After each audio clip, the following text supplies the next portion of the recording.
Il existe des énigmes irrésolues dans presque tous les pays, mais dans le cas de l'Égypte, c'est le pays lui-même qui est un mystère. Quels trésors sont encore enfouis dans ces étendues désertiques, cachés dans le monument le plus colossal et le plus mystérieux construit par l'homme? Depuis des millénaires, l'humanité tout entière a été fascinée par ce véritable miracle d'ingénierie antique qu'est la Grande Pyramide. Est-il possible qu'une culture tout juste sortie de l'âge de la pierre, il y a plus de 4000 ans, ait pu découvrir les secrets des mathématiques, de l'astronomie, de la géologie et de l'art de la construction, des secrets qui restent encore aujourd'hui en avance sur nos technologies modernes? Les dernières découvertes suscitent un intérêt sans précédent auprès des scientifiques et des égyptologues qui se tournent désormais vers d'étonnantes nouvelles hypothèses. Cette porte donne-t-elle accès à la clé de l'énigme la plus indéchiffrable de tous les temps? Ou est-on sur le point de découvrir que les mystères de l'Égypte resteront à jamais du domaine de l'inexplicable? Comme dit cet ancien proverbe égyptien qui date d'avant la libération des Israélites par Moïse, « Tout craint le temps, mais le temps craint les pyramides ». Elles sont les dernières survivantes de cette merveille de l'Antiquité. Ces structures colossales, datant d'une époque révolue, comptent parmi les monuments les plus mystérieux, jamais construits par l'être humain. L'origine du terme pyramide est en soi un mystère. On n'en retrouve la racine dans aucune langue de notre planète.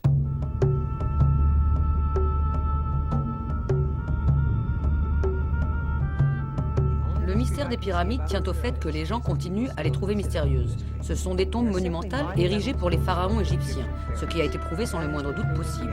Tout autre mystère qu'il aurait pu y avoir autour des pyramides ont déjà été résolus par les archéologues. Pas une seule des hypothèses concernant les pyramides de leurs bâtisseurs n'ont jusqu'ici été prouvées. Il y a deux faits absolument irréfutables. En premier lieu, aucune dépouille royale ou momie n'a jamais été découverte dans la Grande Pyramide. Et deuxièmement, il n'existe aucune preuve formelle de la date exacte de la construction. Cette prouesse d'architecture reste un mystère absolu pour les penseurs traditionnels de ce monde. Elles ont suscité des controverses âprement débattues depuis la nuit des temps. Lorsqu'Alexandre le Grand resta bouche bée devant le spectacle grandiose de la Grande Pyramide, il y a 2300 ans, ces généraux disputaient déjà leur origine. Une chose est sûre, les pyramides sont bel et bien réelles. Et tout ce qui est réel peut, en principe, être mesuré et quantifié. Les pyramides de Gizeh se dressent sur la rive ouest du Nil, à une quinzaine de kilomètres à peine du Caire. Le site se compose de 3 pyramides, dont la plus imposante est appelée la Grande Pyramide, car il s'agit réellement de la plus grande structure au monde à avoir été construite par l'être humain. Ni le temps, ni même les pyramides elles-mêmes n'ont rendu la tâche facile aux chercheurs qui tentent de résoudre une des énigmes les plus anciennes et les plus complexes du monde. Les moyens scientifiques les plus modernes semblent dérisoires devant ce complexe gigantesque qui incarne la gloire de l'Égypte depuis plus de 4000 ans. Il faut ajouter à cela la recherche scientifique qui n'a fait que brouiller les pistes davantage. En 1992, une société allemande, sous la direction de Rudolf Gantenbrink, a été engagée pour débloquer ce que l'on croyait être un conduit de ventilation dans la Grande Pyramide. Pour explorer le conduit, Gantenbrink et son équipe ont mis au point un petit robot équipé d'une caméra et d'un phare pour pouvoir observer ce qui s'y trouvait. Le robot, une véritable merveille technologique en soi, fit 2 découvertes étonnantes. Une première fouille a permis de déterminer que le couloir menant à la chambre de la reine n'était pas rectiligne comme on le pensait, mais courbe. La progression du robot a été brusquement interrompue. Dans le conduit nord, le robot avait progressé en ligne droite sur 65 mètres avant d'être bloqué par une porte munie de 2 poignées de cuivre, le seul élément métallique jamais découvert dans cette pyramide. Cette deuxième découverte, étonnante, allait très vite soulever un flot de questions qui restent encore aujourd'hui sans réponse. S'il y a effectivement une porte, cela voudrait dire qu'il y a une chambre cachée au cœur de la Grande Pyramide. Et s'il y avait quelque chose dans cette chambre, comment pourrait-on y accéder? Il n'y a aucun mystère caché derrière la porte secrète à l'intérieur de la Grande Pyramide. Il n'y a rien là derrière.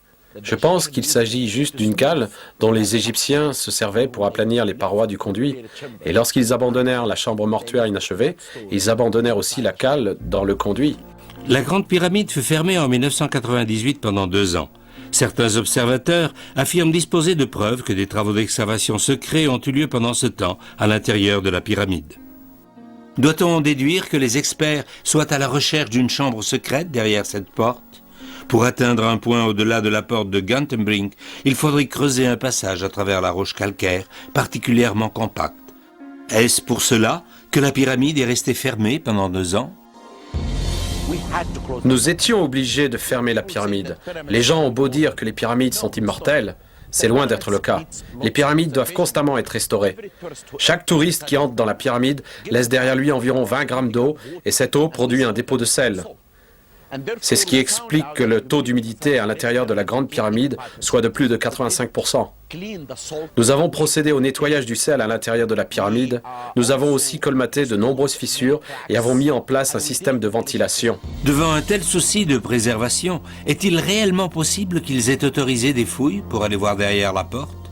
Mais au-delà de la controverse, il reste un point sur lequel tous les experts restent unanimes. La Grande Pyramide de Khufu n'aurait tout simplement pas pu être construite en vertu des principes physiques, mathématiques et scientifiques que nous connaissons. Et pourtant, elle est bien là. Elle se dresse sur 42 étages et occupe une superficie égale à 10 terrains de foot. Une masse très compacte de roches calcaires constituée d'environ 2 500 000 blocs de pierre parfaitement imbriqués, pesant entre 2,5 et 10 tonnes chacun. Il y a là suffisamment de pierre pour construire 35 Empire State Buildings, en ayant encore plusieurs tonnes de surplus. Et pourtant, les pyramides sont censées avoir été construites par les anciens, qui disposaient d'un outillage et de moyens technologiques rudimentaires. Ne serait-il pas simple pour les constructeurs d'aujourd'hui, avec leur technologie et leur matériel moderne, de reproduire la Grande Pyramide? Il est peu probable que les anciens Égyptiens aient eu une quelconque notion de la géologie moderne. Sans cette science, il est inconcevable qu'une structure de cette taille ait pu être construite sans s'écrouler, faute de fondations solides. Elle aurait dû peu à peu s'affaisser. Les ingénieurs estiment le taux maximum admissible de tassement pour les immeubles actuels à 15 cm par 100 ans. Dans le cas du Capitole, le tassement a été estimé à 12,5 cm sur 200 ans.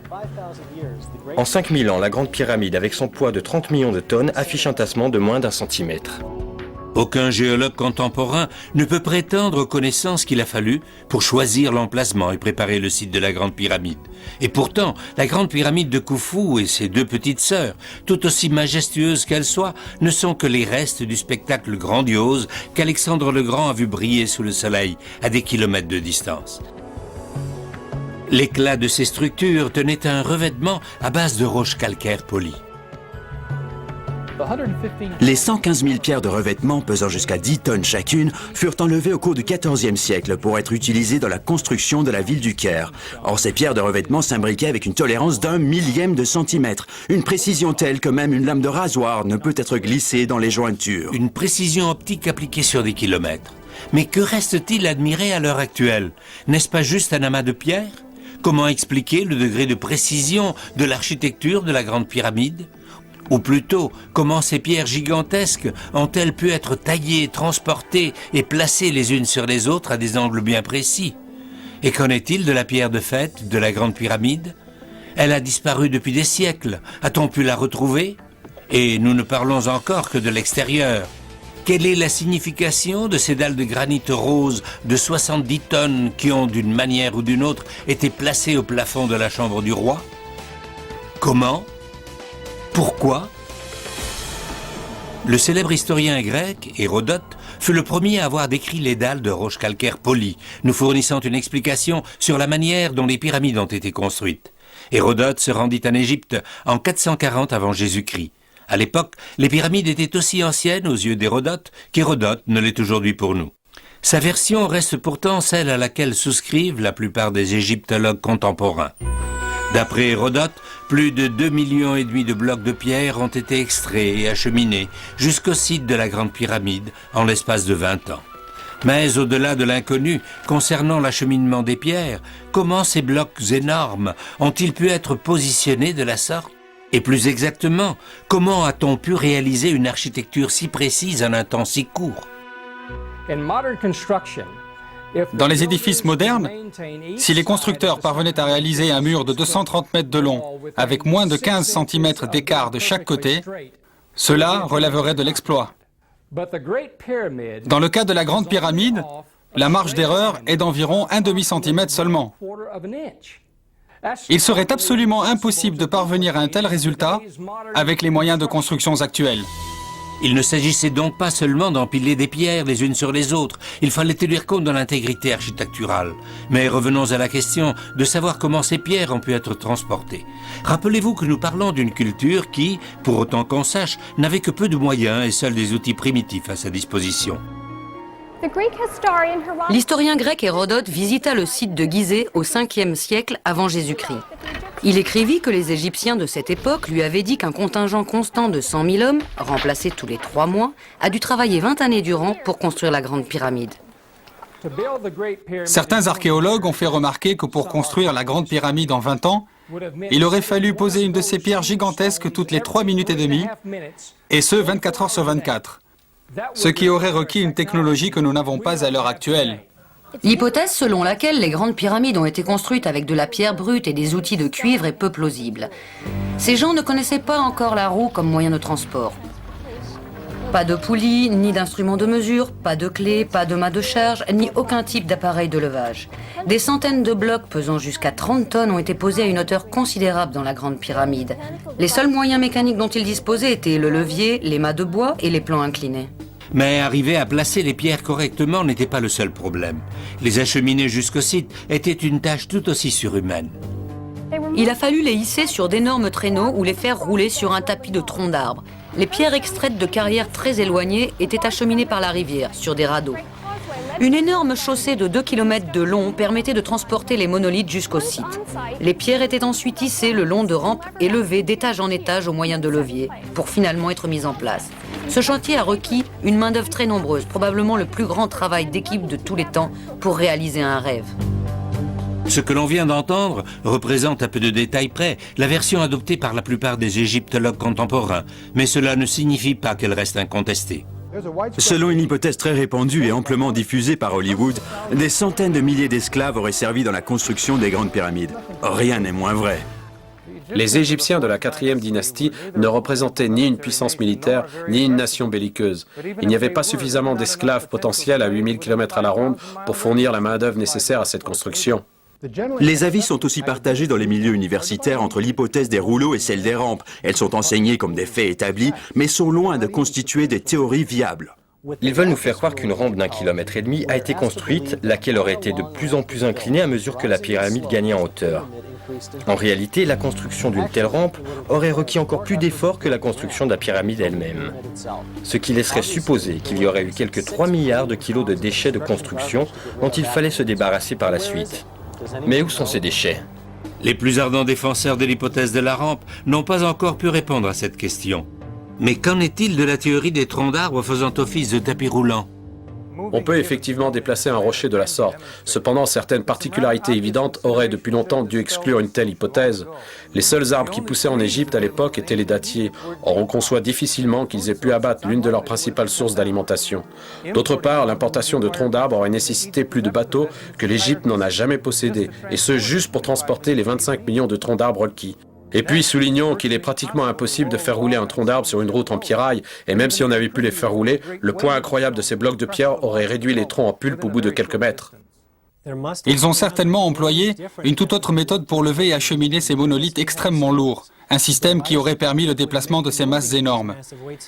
Il n'y a cependant pas la moindre trace historique de l'existence de tels systèmes en Égypte antique. Les astronomes, mathématiciens, archéologues, égyptologues, anthropologues et autres spécialistes versés dans les domaines les plus divers s'évertuent à tenter de comprendre comment une culture tout juste sortie de l'âge de la pierre a pu accomplir une telle prouesse. Peut-être n'ont-ils pas cherché les réponses au bon endroit. J'ai découvert le secret des pyramides et j'ai aussi pu découvrir comment les Égyptiens et les grands bâtisseurs du Pérou, du Yucatan et d'Asie ont pu lever et placer des monolithes pesant plusieurs tonnes en se servant d'outils primitifs. Vous venez d'entendre les propos d'Édouard Litzkalnin, qui n'était ni un sorcier de l'Antiquité ni un alchimiste, mais un excentrique letton qui, à lui tout seul, a construit ce complexe extraordinaire à quelques kilomètres de la ville de Miami, en Floride. Ne pesant pas plus qu'une 50aine de kilos, il a construit la totalité de ce complexe d'une superficie de 5 hectares, y compris le mur d'enceinte de près de 3 mètres de haut. L'homme qui a construit ce château s'appelait Édouard Litzkalnin. 1m52, 45 kg avec un diplôme d'école primaire. C'est une véritable prouesse de construction qui continue à déconcerter les ingénieurs à l'heure actuelle. Cette œuvre admirable évoque la majesté des grandes pyramides d'Égypte. Voici la plus grosse des pierres qu'il a déplacées. Elle pèse 30 tonnes. Il a tout érigé tout seul, sans aucune aide, comme cette porte de 9 tonnes parmi ses réalisations les plus remarquables, qu'on peut ouvrir à la force d'un seul doigt.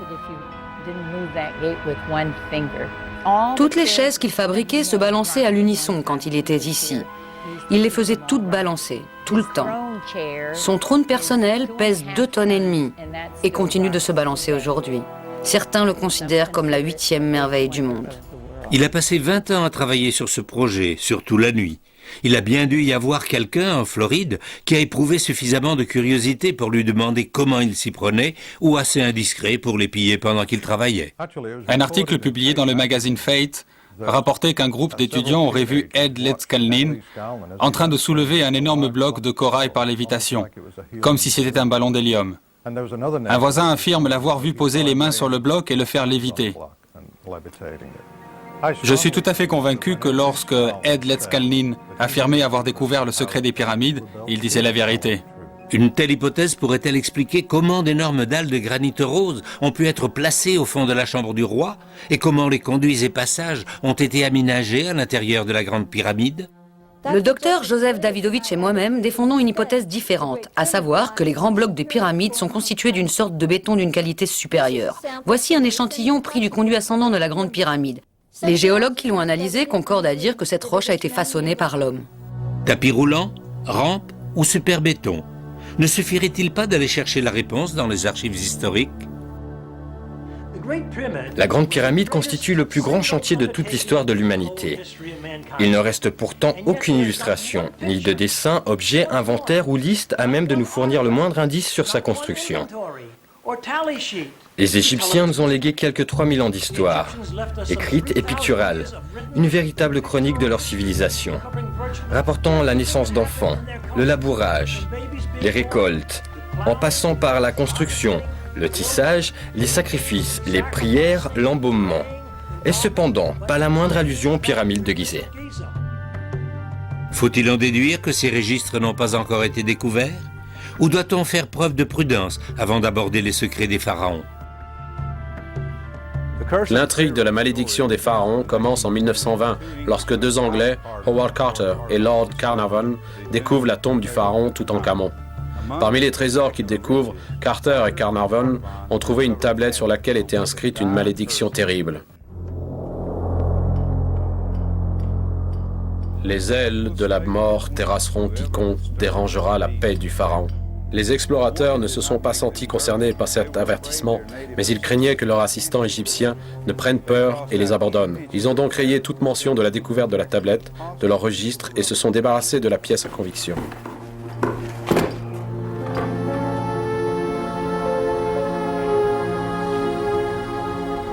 Ils étaient sur le point de découvrir la momie du pharaon lorsque Lord Carnarvon fut atteint d'une maladie mortelle.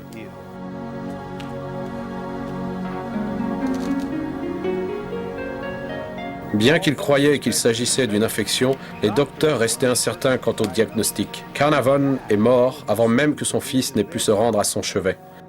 Une autre victime était l'architecte américain Arthur Massey.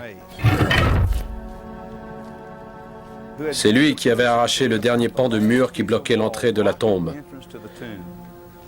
Il est décédé dans le même hôtel que Carnarvon et présentait les mêmes symptômes. Une fièvre suivie d'un coma soudain. Le lendemain du jour où Carter avait montré la tombe à son ami George Gould, Gould se réveilla avec une forte fièvre. Il est mort dans la nuit. Le radiologue Archibald Douglas Reed fut le premier à couper les bandelettes qui enveloppaient la momie et à les passer au rayon X. Reed est décédé peu après à bord du navire qui le ramenait en Angleterre. Cette succession d'incidents aurait pu être oubliée à jamais si ce n'était pour la trentaine de chercheurs et autres archéologues qui ont perdu la vie dans des circonstances tout aussi troublantes par la suite. Quelle est la cause de ces décès prématurés et des circonstances étranges planant autour des explorateurs ayant profané la tombe sacrée du roi Toutankhamon? Sont-ils morts de cause naturelle, annihilant une bactérie en latence depuis l'Antiquité? Le docteur Ezzedine Taha, un éminent médecin et biologiste du Caire, affirma lors d'une conférence de presse en 1962 qu'il avait découvert une moisissure infectieuse dans la tombe, laquelle aurait survécu à l'état dormant pendant plusieurs milliers d'années. Il a ajouté qu'à l'heure actuelle, une telle infection pourrait être contrôlée à l'aide d'antibiotiques modernes. Ironie du sort, le docteur Taha est mort alors qu'il était encore en train de réaliser ses expériences. Il aurait perdu le contrôle de sa voiture sur une route en plein désert. L'accident n'était toutefois pas la cause de sa mort. Le rapport d'autopsie indiquait que la mort avait été causée par une rupture circulatoire, comme dans le cas de Carter, de Carnavon et des autres. Ces décès font désormais partie des mystères des pyramides et restent à ce jour inexpliqués. Quels autres mystères sont ensevelis sous le sable du désert égyptien? Ou enfermés dans les pierres de la Grande Pyramide? Y a-t-il eu de nouvelles découvertes qu'il nous reste à examiner? Parmi les nombreux mystères extraordinaires d'Égypte, il y a la pratique de la momification. Les dernières découvertes laissent supposer que cette pratique a perduré durant des siècles. Le procédé était très élaboré et exigeait un soin, une attention toute particulière. Les prêtres extrayaient la plupart des organes et les plaçaient dans des urnes canopiques. On procédait ensuite au séchage du corps en l'embaumant dans des sels de natron. 40 jours après, le corps était enveloppé dans des bandelettes de lin et placé dans une succession de cercueils en bois, puis dans un cercueil extérieur en pierre, posé ensuite dans une crypte ou une tombe orientée vers l'est. Ce serait le processus par lequel serait passée la dépouille mortelle de Khufu avant d'être déposée dans un sarcophage dans la chambre du roi de la Grande Pyramide. Premièrement, nous devons clairement affirmer qu'aucun corps n'a jamais été retrouvé dans les pyramides de Gizeh, ni dans aucune autre pyramide égyptienne. D'autre part, il n'y a absolument rien qui prouve que les pyramides aient été un jour destinées à servir de tombe au roi pharaon. Les bâtisseurs des pyramides ont inscrit le nom de Khufu sous forme de graffitis sur les immenses dalles surplombant le plafond de la chambre mortuaire. Des graffitis que personne n'a découverts avant 1837. En ce qui concerne les graffitis hiéroglyphiques, j'ai découvert qu'il s'agissait de faux qui avaient été peints en mai 1837. J'ai reçu une lettre de M. Allen à Pittsburgh. C'était son arrière-grand-père qui avait vu un certain M. Hill entrer dans la tombe armé d'un pot de peinture rouge et d'un pinceau pour exécuter ses faux. Lorsque l'arrière-grand-père éleva une objection à la version officielle, il fut congédié et banni de Gizeh. En examinant une copie des inscriptions rouges, j'ai pu constater qu'il s'agissait d'une contrefaçon car M. Hill avait fait une faute d'orthographe dans le nom du roi. Au lieu de Khufu, il a écrit Raofu, ce qui revenait à manquer de respect à l'égard d'un dieu. Chose absolument impensable à l'époque. Si les grandes pyramides n'étaient pas destinées à servir de tombe aux pharaons, quelle pouvait bien être leur fonction?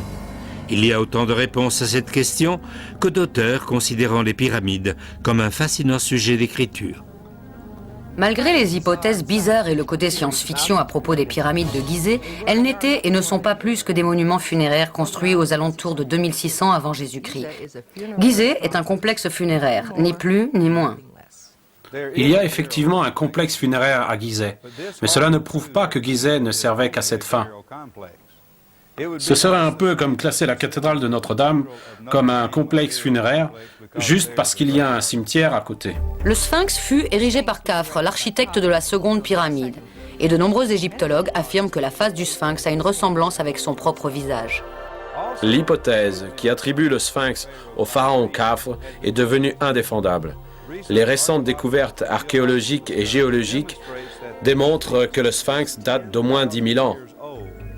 Et peut-être même plus. La Grande Pyramide témoigne d'une connaissance phénoménale dans le domaine de l'astronomie. Ils pouvaient mesurer le jour, l'année et la précession des équinoxes. Ils savaient que la Terre était une sphère et ils savaient aussi comment calculer avec précision la latitude et la longitude. Comment les grandes pyramides ont été construites et à quelle fin? Voilà seulement le début des mystères de l'Égypte et de ses nombreuses énigmes. Mais pour l'instant, répondons à cette grande question. Pourquoi a-t-on construit les grandes pyramides? D'après les théories classiques, l'ensemble du complexe de Gizeh ne serait pas plus qu'une immense nécropole. D'autres pensent que l'existence même de ces structures laisse supposer qu'il y a plus et même bien plus derrière ces monolithes gigantesques.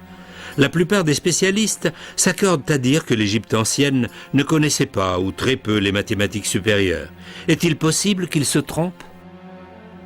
Les architectes de la Grande Pyramide ont fait appel à des concepts mathématiques très poussés, qui n'ont dans certains cas été découverts que des milliers d'années plus tard. Comment ces architectes ont pu se servir de concepts encore inconnus à leur époque défie tout simplement l'imagination. Alors que les techniques de construction des pyramides restent déconcertantes, il en va de même pour leur relation avec la Terre et les étoiles.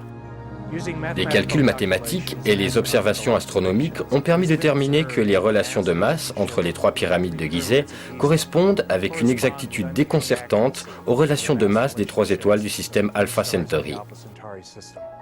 Ce qui est encore plus déconcertant, c'est que l'alignement des pyramides sur le plateau de Gizeh corresponde exactement à la disposition des étoiles d'Alpha Centauri à l'époque où les pyramides furent construites. Faute de preuves confirmant que les Égyptiens disposaient des moyens requis pour mesurer la masse de ces 3 étoiles, ces corrélations pourraient indiquer une influence extraterrestre dans la conception et la construction des pyramides. L'orientation géographique de la Grande Pyramide de Gizeh constitue sans nul doute sa caractéristique la plus remarquable. Ses arêtes sont alignées presque exactement sur les axes géographiques nord-sud et est-ouest. La déviation est de moins de 3 minutes d'arc par rapport au nord géographique réel. D'un point de vue géographique, la Grande Pyramide est située sur le seul point d'intersection au monde entre longitude et latitude séparant les zones terrestres des océans. La pyramide abriterait-elle un observatoire astronomique, comme l'affirment certains théoriciens? Il convient d'autre part de souligner que la Grande Pyramide est aussi située à l'emplacement exact correspondant à l'une des prophéties d'Isaïe dans la Bible.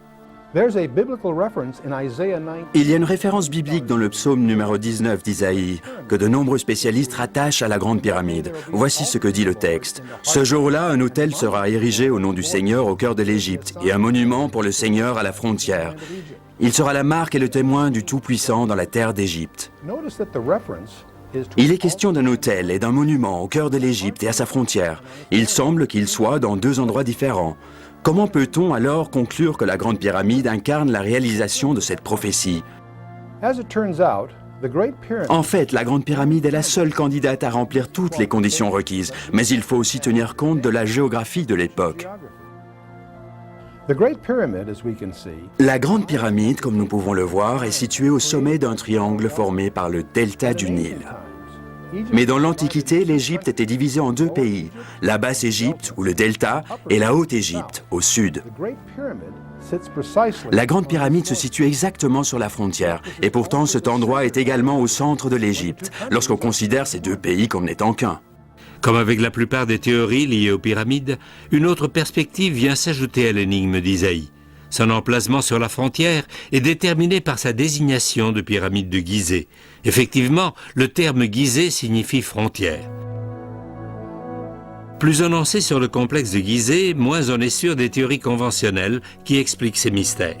Mais si les théories conventionnelles n'expliquent pas la fonction de la Grande Pyramide, que peuvent nous apporter les théories plus contemporaines ? La Grande Pyramide, quelles que soient ses autres fonctions, est un cadran solaire, un calendrier et un observatoire astronomique. D'une hauteur initiale de 137 mètres, la pyramide produisait une ombre de 82 mètres de long au milieu de l'hiver. Au milieu du printemps, l'ombre se réduisait à 0. On pouvait s'en servir pour déterminer les heures de la journée, les saisons ou l'année astronomique. D'après les textes d'origine sumérienne, les pyramides de Gizeh ont été construites par des extraterrestres pour leur servir de balise délimitant un couloir d'atterrissage. Ce couloir aboutirait à une base spatiale dans le désert du Sinaï. En 1813, l'astronome Richard Proctor découvrit dans des textes anciens que les pyramides avaient effectivement fait office d'instruments astronomiques. En se servant de passages ascendants et descendants au cours de la construction, les anciens avaient pu dresser une carte du ciel. La Grande Pyramide, avec ses 5 plaques de granit au-dessus de la chambre du roi, aurait pu être un émetteur-récepteur gigantesque échangeant des signaux avec un endroit lointain de l'univers. Ces usages supposés ne sont pas plus que des spéculations et ne prouvent pas que la pyramide ait un jour servi à de telles fins. Il est néanmoins intéressant de constater qu'aucune nouvelle découverte ne dément les théories contemporaines. En 1925, un spécialiste nommé Basil Stuart publiait les résultats de son étude sur la Grande Pyramide. Il expliquait que la base de la structure était non seulement un carré parfait, mais que les arêtes du carré représentent un nombre entier dont le diamètre de notre planète représente un multiple parfait. La probabilité que pareil événement se produise par hasard est infime. Il s'avère, d'autre part, que la longueur de chaque arête est un multiple exact de 365,25, soit le nombre exact de jours dans une année, calculé de façon plus précise qu'on ne le fait à l'heure actuelle. Même avec toutes les ressources et les moyens technologiques à notre disposition à l'heure actuelle, et mis à part la question du coût, force est de reconnaître que les spécifications techniques pour la construction de la Grande Pyramide sont au-delà de nos compétences actuelles. Nous savons qu'il y a 3 chambres dans la Grande Pyramide, 2 au-dessous du sol et une en dessous. Pourrait-il y avoir une autre chambre? Et s'il y en a une, que peut-on espérer y trouver?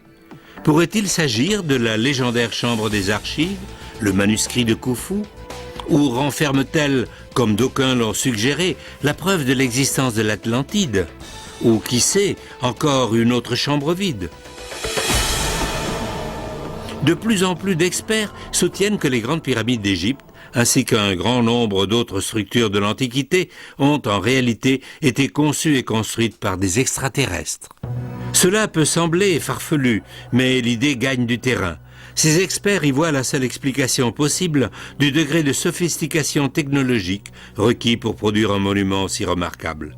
Il semble logique que si une civilisation capable de faire des voyages interplanétaires existait, elle devrait être tout aussi capable de transporter et placer ses pierres avec une précision mathématique. Est-il possible que la réponse à la question de qui a construit les pyramides puisse se trouver ici, sur la planète Mars? Richard Hoagland n'a pas découvert le visage sur Mars, sur le site de Cydonia, mais il était le principal instigateur d'un collectif formé de scientifiques, d'experts internationaux et de gouvernements qui s'intéressaient de près à l'étude des monuments de la planète Mars. C'est en qualité de scientifique attaché à la mission Viking de la NASA que le Dr Tobias Owen découvrit le premier des monuments de Mars en 1976. Un gigantesque relief, long d'1,5 km en forme de visage humain, a été découvert sur le sol du désert septentrional de Mars. En 1979, 2 analyses d'images engagées par la NASA découvraient qu'il y avait en fait 2 photos du visage, prises selon 2 perspectives différentes par le module spatial Viking. Il y avait aussi une énorme structure pyramidale à proximité, connue sous le nom de pyramide D et M. Leurs conclusions furent très vite écartées par la NASA, qui les a attribuées à une illusion d'optique. Cependant, après des années de débats infructueux, un membre de notre équipe, le Dr Mark Carlotto, a décidé de recourir à un logiciel ultramoderne de traitement d'images en 3 dimensions, qui a révélé qu'il y a de fortes chances que le visage soit en fait une véritable sculpture d'un humanoïde en 3 dimensions, couché sur le sol martien. Ce qui me bouleverse réellement, c'est qu'il est possible que certaines images de Cydonia constituent les preuves formelles d'une relation entre les monuments de Mars et ceux de la Terre, comme les pyramides de Gizeh. Si les conclusions de Hoagland et de son groupe sont exactes, faut-il en conclure que les complexes de Cydonia et de Gizeh en Égypte ont été réalisés par les mêmes bâtisseurs? Bien entendu, cela n'explique pas pourquoi ils auraient fait une telle chose. Étant donné que Mars reste inaccessible pour l'heure, faut-il chercher les réponses à l'intérieur de la Grande Pyramide? Il y a environ 3 ans de ça, un ami qui faisait partie de l'expédition Shore est venu me raconter une histoire vraiment étonnante. Il m'a dit que pendant qu'il était parti filmer sur une autre partie du plateau, son équipe caméra a eu accès à l'intérieur de la pyramide, où on leur a permis de monter jusqu'à une pièce qui se trouve juste au-dessus de la chambre du roi, appelée la chambre Davidson. Dans un coin de la chambre Davidson, il y avait un trou ouvert par Howard Wise, il y a 150 ans. Quand ils s'y sont introduits et qu'ils ont continué vers la droite, ils ont découvert un tout nouveau tunnel longeant le mur de granit de la chambre Davidson. Ce tunnel serait l'endroit idéal pour ouvrir un autre tunnel à un angle de 90 degrés et qui ferait une jonction juste derrière la porte de Gatton Brink. Il y avait un câble d'alimentation qui montait de la grande galerie jusqu'à cette chambre. Ce câble était chaud au toucher. Quand ils sont arrivés à l'étage, dans l'une des chambres au-dessus de la chambre Davidson, ils sont tombés sur un grand nombre de sacs de toile pleins à ras-bord de pierres calcaires qui venaient d'être extraites et qui semblaient provenir du tunnel qu'ils venaient de prendre pour sortir de la chambre Davidson. Autrement dit, il est tout à fait possible de s'introduire secrètement et creuser derrière la porte, tout en restant complètement caché des touristes, des archéologues, des chercheurs, des regards indiscrets et du monde tout entier. Quelqu'un serait-il, en ce moment, en train d'essayer de creuser un tunnel qui déboucherait derrière la fameuse porte de Gantenbrink, sans que personne n'en soit au courant? Une telle éventualité donnerait certainement lieu à controverse, sans parler des implications politiques. Après avoir entendu le récit de mon ami de l'expédition Shore, il ne me restait plus qu'à vérifier les faits, car après tout, c'est le rôle de la science. Par chance, un autre de mes collègues était sur le point de partir en Égypte. Il avait de très bons contacts, il y avait passé 25 ans. Il a eu accès à la Grande Pyramide et il a pu prendre des photos vraiment étonnantes qui montraient, et ce plusieurs mois après l'expédition Shore, que les sacs de toile se trouvaient désormais à l'étage inférieur. Il y avait en plus un grand sac de toile sur la marche principale au sommet de la Grande Galerie.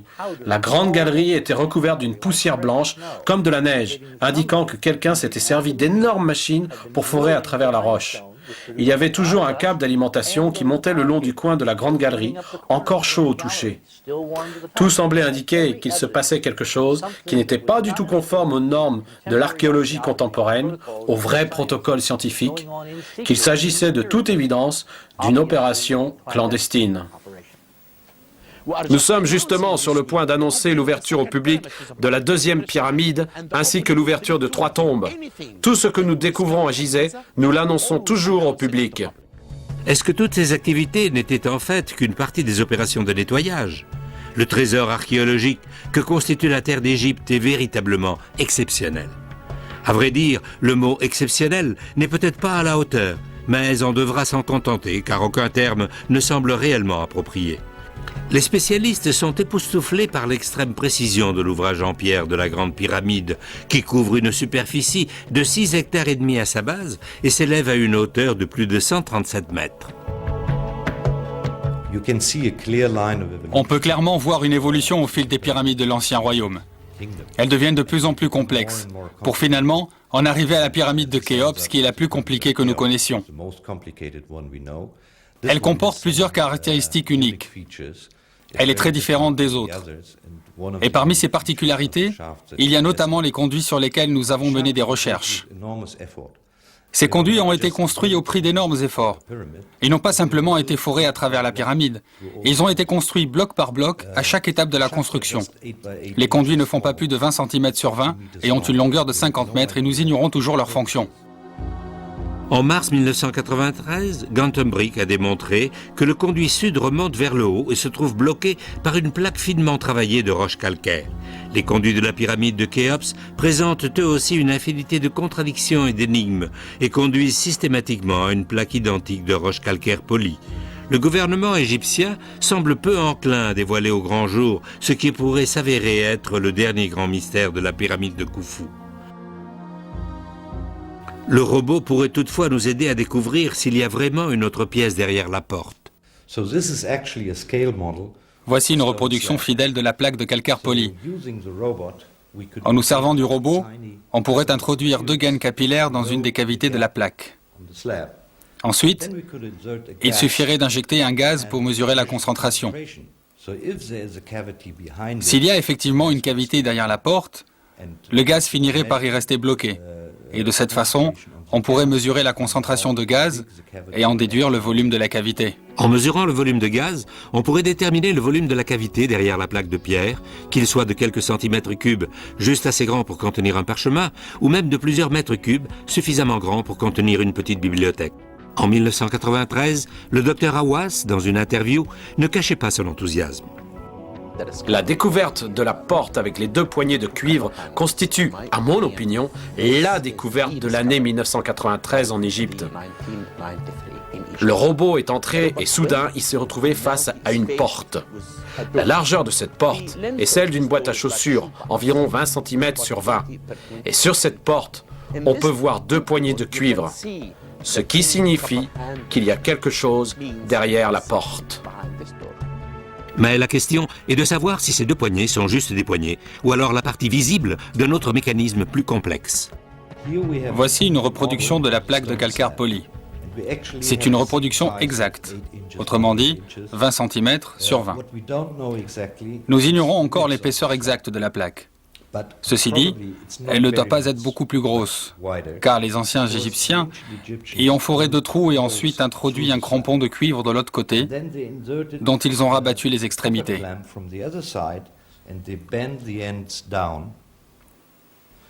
Donc, nous ne voyons que la partie postérieure de la dalle. Et la face principale se trouve probablement de l'autre côté. Il est très facile de le vérifier en appliquant un courant électrique de ce côté. Et si les mesures indiquent qu'il arrive de l'autre côté, cela signifierait que la partie fonctionnelle de la dalle se trouve de l'autre côté. Et si c'était vrai, cela n'ajouterait-il pas plus de poids à l'hypothèse qu'il y a effectivement quelque chose derrière la porte? Que pourrait vraiment cacher cette porte? Des trésors du temps de Khéops? Des papyrus qui peuvent beaucoup nous apprendre sur la signification religieuse de la construction de la pyramide, ou qui sait peut-être un indice sur la religion de l'Égypte antique? Cacherait-elle une chose mystérieuse du domaine du spirituel que les gens évoquent à propos de ces connexions en rapport avec la Terre et les étoiles, ou des choses comme ça? La réponse, nous sommes sur le point de la découvrir très bientôt, lorsque nous verrons ce que le robot a trouvé. Ce que nous trouverons derrière la soi-disant porte est un trésor. Et il y aura un trésor. Du moins, il y aura un trésor de connaissance et de compréhension. Et c'est en cela que consiste la science. La vraie question reste alors à savoir si le gouvernement égyptien autorisera la continuation des travaux. Ou le travail a-t-il d'ores et déjà été fait sans que personne ne soit au courant? Le docteur Hawass est effectivement beaucoup moins enthousiaste aujourd'hui qu'il ne l'était en 1993. Il n'y a rien du tout derrière. Je pense qu'il s'agit seulement d'une de ces pierres dont les Égyptiens se servaient pour polir la paroi du conduit. Et lorsqu'ils ont abandonné la chambre funéraire inachevée, ils ont laissé la pierre dedans. Si la pyramide a été conçue ou est destinée à servir de capsule temporelle pour protéger des informations importantes jusqu'au jour où une civilisation technologiquement avancée sera capable d'en ouvrir la porte, alors ce qu'elle renferme pourra nous donner la raison d'être de la pyramide.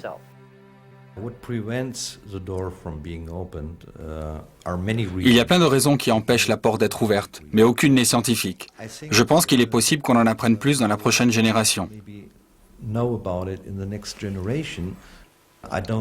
ne pense pas que cela changera rapidement. Quelle qu'en soit la raison, la porte demeure fermée, ainsi que la connaissance du trésor caché. Alexandre le Grand est resté bouche bée devant les pyramides, tandis que ses généraux disputaient de leur origine possible. Marc-Antoine et les légions romaines ont été confondus par leur grandeur.